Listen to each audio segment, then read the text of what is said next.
Alexis up front to give the presentation. I mean, she basically got started. When I walked in this morning, well, thank you for the opportunity to provide the book report. It was very interesting. When I walked in the front door, there was a green board up there, and it said, there's a quote, 10% of what happens to you, let's see, 10% of what happens to you in life is how you, well, let's see. What happened? What happens in life is about, see, 10% of your life is what happens to you, 90% is how you react to it. And it's a quote by John Maxwell. I thought, well, that really summarizes the whole scenario here. So, as Patrick mentioned, I'm going to give a book report on winning with people, and it was published back in July of 2009. A little bit about John Maxwell. He's a world-renowned, recognized expert on human relationships, human interactions. He's sold, well, he's written 38 books and sold 12 million copies, so I guess that's pretty good recognition. And the logo down there, I love winning. I think that summarizes it all. Everybody in this room wants to win, and there are several, you can win with a hammer, or else you can win with a good relationship skills. And the book is basically laid out by asking specific tenets or questions, and then coming up with principles that support each and every one of those questions. So what I've done in good faith with the book is to make a presentation along that same line, laying out the questions and talking about the principles that correspond with each question. So we'll get started with that. So the 5 questions for the day is the readiness question. Are you ready to form relationships with others? I think that's a very good question to start with because you have to know in your own heart and that you are ready and you're willing to do what's necessary, which brings us to the next question, is the connection question. How do I make connections, valued connections with others to achieve an opportunity, a positive outcome for the other person involved in the relationship, as well, of course, as yourself, in a self-interested way. And the trust question, once the connection is made, how do I develop trust? How can I move this relationship beyond just a casual relationship into something that, maybe it's just business, but there's a fundamental trust equation there that there's a framework that allows the elements of the relationship to move forward. And the investment question, as an individual, how much am I willing to invest in my own assets, myself, my personality, even my physical assets in the relationship? Because if it's business, then you have to have that trust question. Once it's established, you're more willing to invest in yourself and your assets to achieve a positive outcome.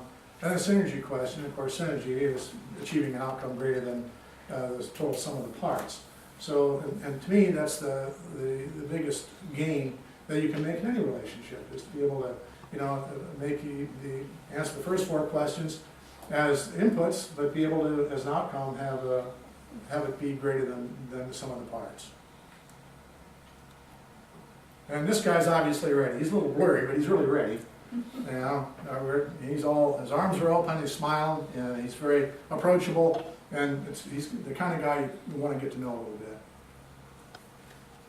And points to ponder, the lens principle, life so much kind of gets back to that opening quote I had, 10% of life is what happens to you, and 90% is how you react to it.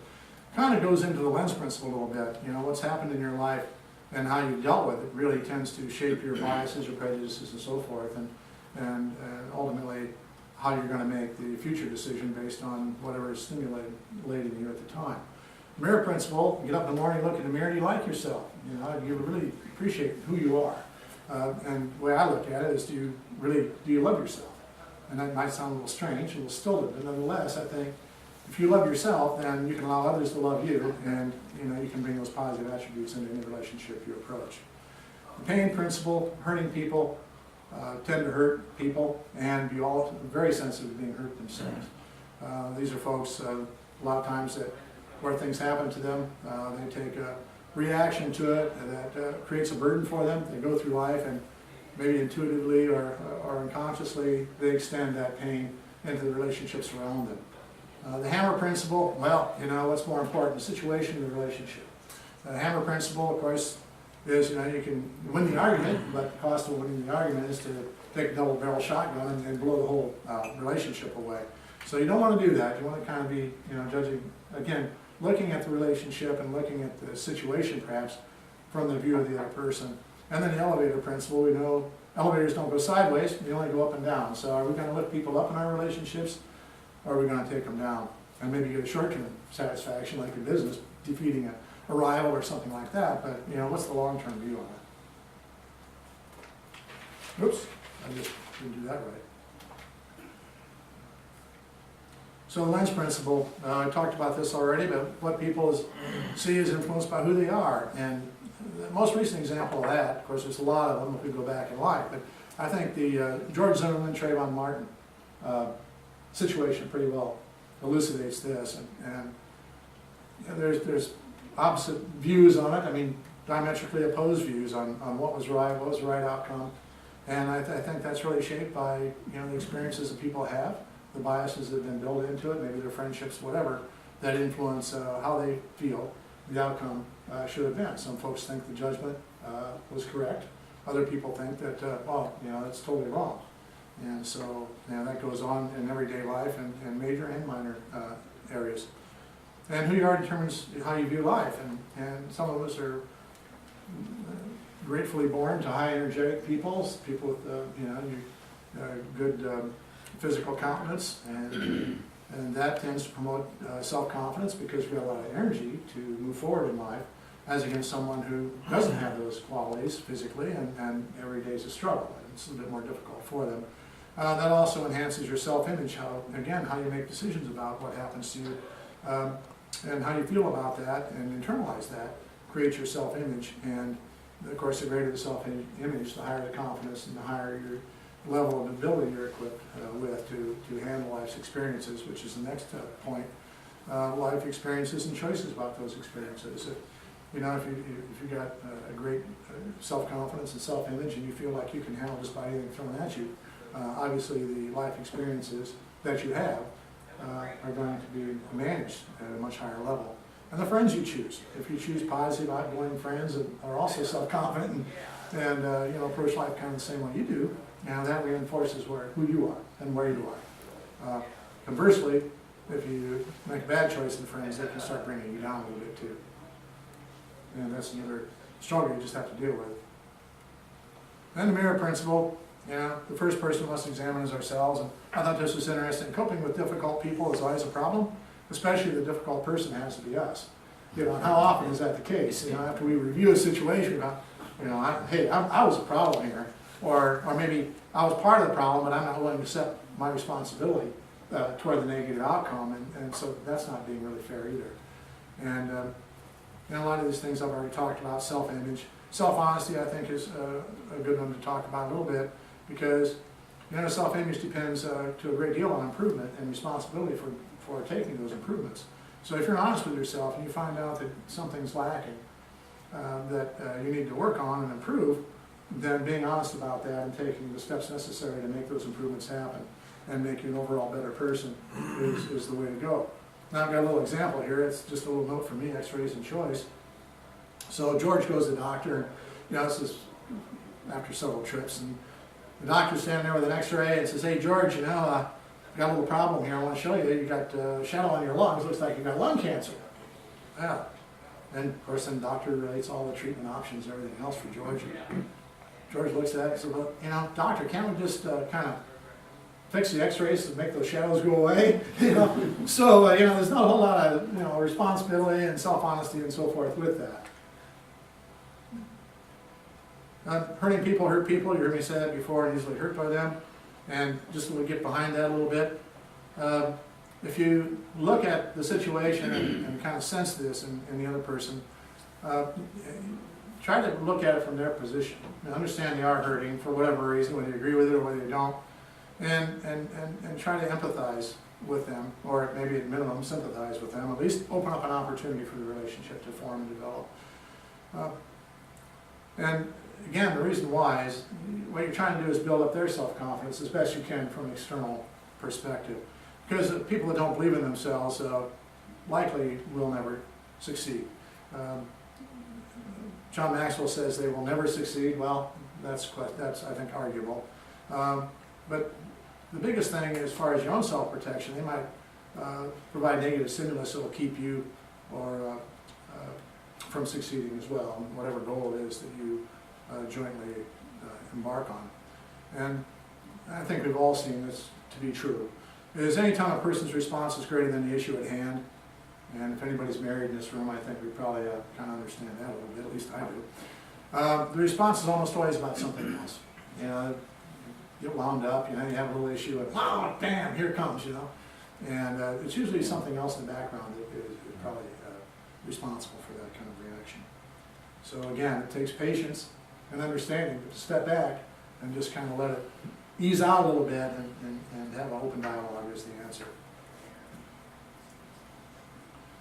So, you know, pain and healthy people are willing to change, to admit failure, to discuss issues, to learn from others, to do something about the problem, which is, I think, is one of the most important aspects, recognition and action, and able to travel light. You know, if we're not traveling around with a lot of burdens, if we resolve them as we go, then we have an open mind. We have all our resources that we can focus on whatever the issue is at hand. Now, we don't have to worry about this white noise of conflict in the back of our mind that drains our energy away. And the hammer principle, talked about that too. Never use a hammer to swat a fly off somebody's head. I used the kind of the shotgun approach, just a little bit more, but a hammer would hurt just almost as bad. You know, so the idea is if you're going to win the world, meld it, don't hammer it. You know, use your intelligence, use your patience and relationship building opportunities to understand the problem first and then initiate action so that you can ameliorate the problem and neutralize the problem and move forward for a sound resolution for all parties. This is interesting. Don't come to conclusions before the problem's been laid out. How many of us have done that? You know, I got the solution to that. Well, so a bartender and patron, you know, the patron walks into the bar and says, "Oh, give me a beer, bartender, but you know, I got a problem with hiccups." So the bartender reaches on the counter, takes his wet dish rag, you know, and the guy's startled. He says, "What'd you do that for?" He says, "Well, you don't have the hiccups anymore, do you?" He says, "Well, no, I don't, but I never did have the hiccups. My wife out in the car has got the hiccups." So, you know, don't see the big problem first before you come up with your tactical solution. And timing is also important. When you do it could be as important as when you do it. I mean, if you have the right, you know what the action is that you want to take, but you're hesitant to take it for whatever reason, maybe intimidation, or maybe you're just inconclusive, you can lose your opportunity. And so, if you take it too late, it will be meaningless. And if the reaction's worse than the action, the problem usually increases. That's kind of like the other adage too, about timing of your action. You know, make sure when is just as important as. So, to summarize, trade in your hammer for a velvet glove. It takes a lot more effort maybe, but the outcome is so much more positive and complete. And what you're doing is solidifying your future as well, because now you've saved your relationship and you can move beyond the situation into something better. And the up and down principle, the elevator principle, is part of the readiness question. We can lift them up, people up, or take them down. They can be the wind beneath our wings or the anchor on our boat. And boy, that's a strong visual right there. And do all the good you can, to all the people you can, in all the ways you can, as long as ever you can, and take others to a higher level. And so Morris, I think you probably go along with that logic. And of course we've heard this one, I expect to pass this through this world but once. Any good therefore that I can do, let me do it now, for I shall not pass this way again. And the connection question, are we willing to focus on others? You see one hand reaching out to 5 other people. And the big picture, you know, the entire population of the world, with one minor exception, is composed of others. So that kind of puts the burden on us to try to keep our relationships healthy and alive. And winning with people begins with the ability to think about people other than ourselves, you know, the selfless feeling as against selfish and always looking out after our own interest before anything else. Ask how people can help you rather than how you can help people. It's kind of Kennedy-ish, I think, that expression. But if you're looking after your own interest, there's really going to be one person in your corner. If you look after a dozen people, there's going to be a dozen people in your corner when you need them. And that's a pretty powerful notion. The exchange principle, that's part of the connection question again. And road rage comes to mind when I think about this first expression. You know, instead of putting others in their place, you know, we must put ourselves in their place, because as soon as you lash out at them, I mean, your peace of mind is gone. You're driving to work, you're comfortable, and somebody cuts in front of you, and all of a sudden, you lash out at them, you know, maybe a couple gestures or what have you, but, you know, you know, maybe a little calm, you know, patient demeanor will make your life better. And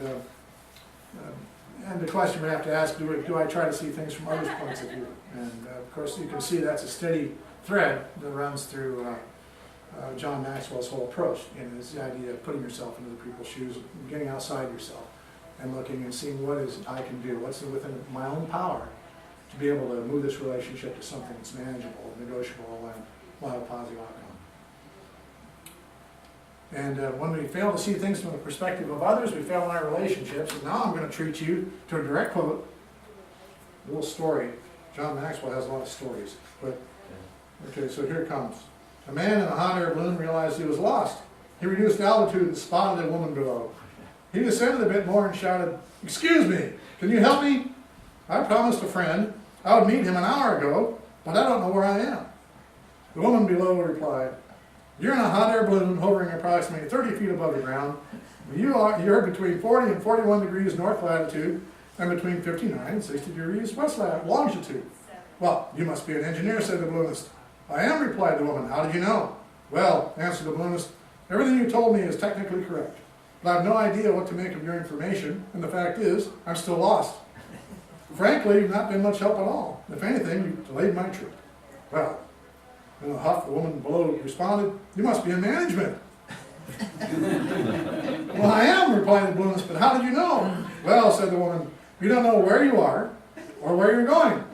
You have risen to where you are due to a large quantity of hot air. You made a promise which you've no idea how to keep, and you expect people beneath you to solve your problems. The fact is, you're in exactly the same position you were in before we met, but now somehow you managed to make it my fault." So, and the charisma principle, I mean, you look at her and she's very approachable. She's smiling. She's somebody you want to meet, you know, and she's very approachable, and you feel like she wants to meet you. And so it's inviting in both directions. And a little saying here, you can make more friends in 2 months by becoming interested in other people than you can in 2 years by trying to get some other people interested in you. I think that's really really true, especially a lot of us are self-employed and so on, and we're out there trying to, you know, get other people's attention, have them see us, see our value, you know, see who we are individually. And, oh my goodness, when they do that, we're going to be just really successful. Contrary side of that is if we open ourselves and want to be, well, first of all, we're approachable. We want to find out about other people. We say very little about ourselves. Other people, being complimented by that approach, will be curious about us, and they're going to be asking the questions and find out who we are. Isn't that what we want? You know, and I do a lot of networking with Chamber of Commerce, as other people in the room do. And really that's the key right there. If you're out there banging on people, "Oh, this is who I am, this is what I do," no, boy, aren't you impressed? Forget it. They're going to be gone, right? They're going to walk away, "Oh, gee, that arrogant," you know, whatever. Or, you know, whatever impression they have is not going to be the most positive. So they'll walk away and become less interested in you. But on the other hand, if you ask their name, if you get involved in their life, what are you doing, and make them feel important, that's a tremendous asset you have in relationship building, and it's going to work. It works out for you. Smile, that's the biggest thing. Become genuinely interested in others and remember names. That's one thing I have to always make a conscious effort of doing, is remembering names. You know? So, and make the other person feel important, because in the end, that's what you're doing. When you talk, when you express an individual interest in them and give them the opportunity to talk about themselves, it lifts them up and makes them feel important. Excuse me. And you know, they want to know who you are. Confrontation principle. We can't go through life without confrontations. It happens to all of us. But it's how you handle it that makes sense. I think first of all, see the big picture, which is not necessarily on this slide, but having some empathy for people. Again, getting in their shoes and looking at, you know, why are they acting the way they are? What are the causes of the confrontation? Is there something, you know, I can do? You know, what stimulated it? Is something that came from me, come from the other person, what have you? But see what you can do about pacifying the confrontation, and do it quickly. Conflict is like cancer. Early detection increases the possibility of a healthy outcome, and I think we all know that to be true. You know, in fasters, it's just so much more difficult, because secondary thoughts can be all kind, you know, blows up beyond the original point. And do I care enough to confront the right way? Again, that's a thread that runs through this whole John Maxwell approach. Do I care enough about the other person to take an interest in them and look at things from their point of view and develop a quality relationship as the outcome? And develop that element of trust. Trust is absolutely mandatory. And you have to do it quickly and correctly. And we talked about that earlier. Like this guy, I don't know what he's going to do. This guy down here. He's going to get eaten. You know, he's got a great white shark looking him right in the eye. He may not have much of a choice in this matter. It's kind of hard to talk underwater, and the shark wouldn't understand him anyway. So can we build mutual trust? You know, the glory of friendships is the joy that comes to one when you discover that someone else believes in you and is willing to trust you with a friendship. And that's Ralph Waldo Emerson. You know, you can see here the gentleman tossing his kid in the air. I mean, you know, the child has no limits on the trust of his father. He knows he's going to be caught. And, you know, it's the ultimate trust relationship right there. So we can duplicate that in all of our relationships. And the bedrock principle, you know, bedrock and trust kind of go together hand in hand. And it's the foundation of any relationship, any meaningful relationship. It's far greater compliment to be trusted than to be loved. Again, that's arguable, I think, depending on your perspective. A blessed thing it is for any person to have a friend, one human soul, whom we can trust utterly, who knows the best and the worst of us, and who loves us despite all of our faults. And I know that to be true in my own personal life.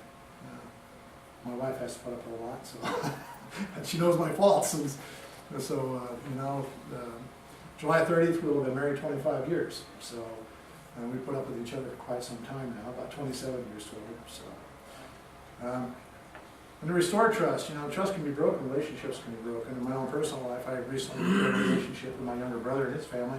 After 5 years, my mother died, and he was one of the executors of the estate, and the three of us, but I won't go into all the details. Let's just say integrity and trust was broken during that time. It took 5 years. I flew back to my hometown of Fort Wayne, Indiana, and we got things taken care of. It's by June 28th I flew back. And I can't tell you the level of burden that was lifted from me. Because when you walk around with burdens, especially meaningful, you know, that come out from meaningful relationships, she's my best friend for 58 years. And you have that burden. You carry it around, it affects everything you do, whether you're conscious of it or not. And you only really realize the benefit of getting rid of that burden when it's gone. And so my mind's free, open, I'm a lot happier. You know, I take calls from my brother, we chat all the time, and it's just moving forward in life. It's a good thing. We kind of dug a hole, put it in there, and moved on. And, but we did this too, you know, forgive them. I did it 5 years ago. But explain the violation must never happen again, and remember their better moments. Keep the big picture in mind. And don't get the situation, in my case, overwhelmed the relationship. And we all suffered for it for 5 years. So, and great segue. Situation principle, part of the trust question. Never let the situation be more than the relationship. We can all get involved in getting all wound up and all heated about, you know, this situation. Oh, I was done to, and oh, gee, golly, you know, you really hurt me here. Well, you know, what's more important is the situation and the relationship. And it's more rewarding to resolve a situation than dissolve a relationship. Trust me. I just gave you a great example of that. And do I sometimes, do we all, put the situation ahead of our relationship? Do we really take, again, the big picture principle, do we really sit back and look and say, well, you know, I'm willing to, let's resolve this thing and keep our relationship alive. And do we make too many situations a life or death issue?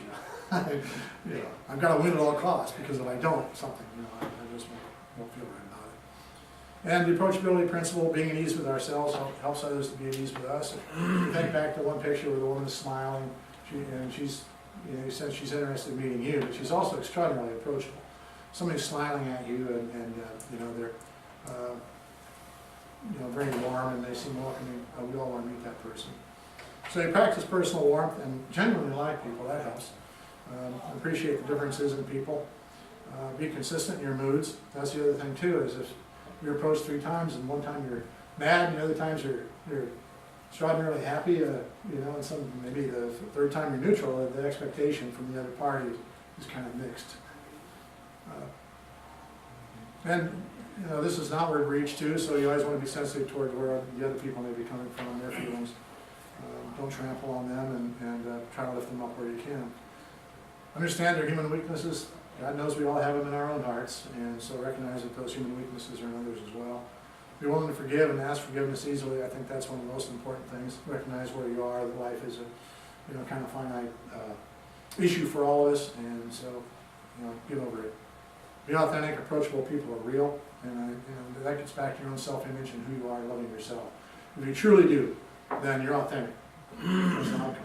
And you're also very approachable, unless you love yourself as a negative personality that doesn't want to meet people. That's impossible too, I suppose.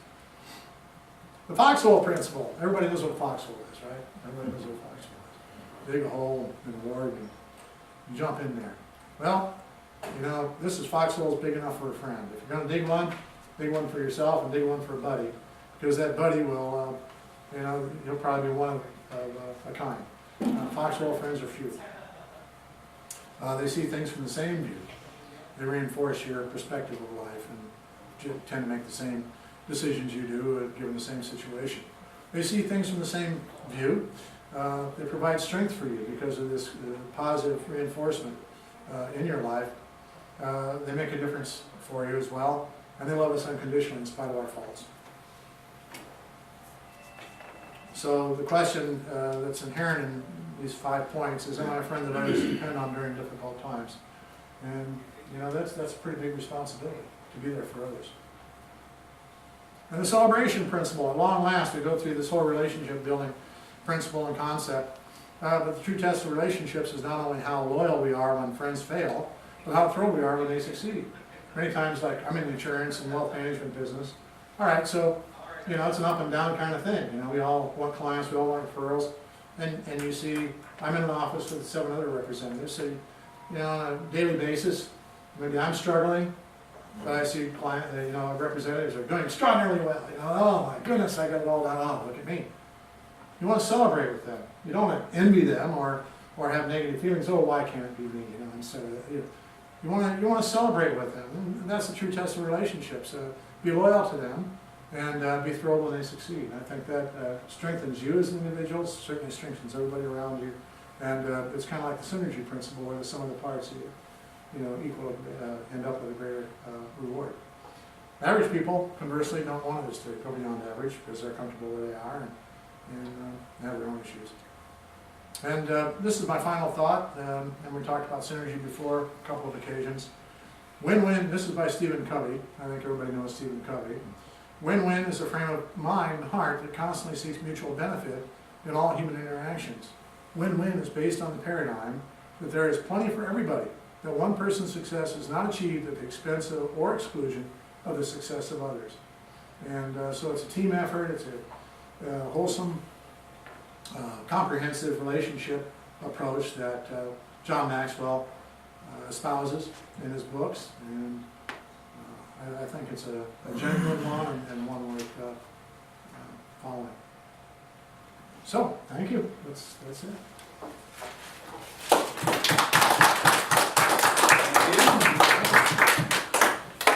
You want to address any questions or anything? Well, sure, we can talk about it if you like. Anyone have any questions, responses, anything to? So I think it was the first or second slide, the idea of getting to know the right people and in the same group as you are with the positive thought, the thought that came to mind was you can't fight with eagles when you hang around with turkeys. And that's what came to mind on that. And then the other point on understanding other people's point of view. And I just had this a few weeks ago. My daughter, she's 28, she came up and we were arguing about something, and she says, you know what, I don't know why you ever had kids. I don't think you love any of us. I says, you got that wrong. I says, I love you all equally. I just don't like none of you. It's a difference,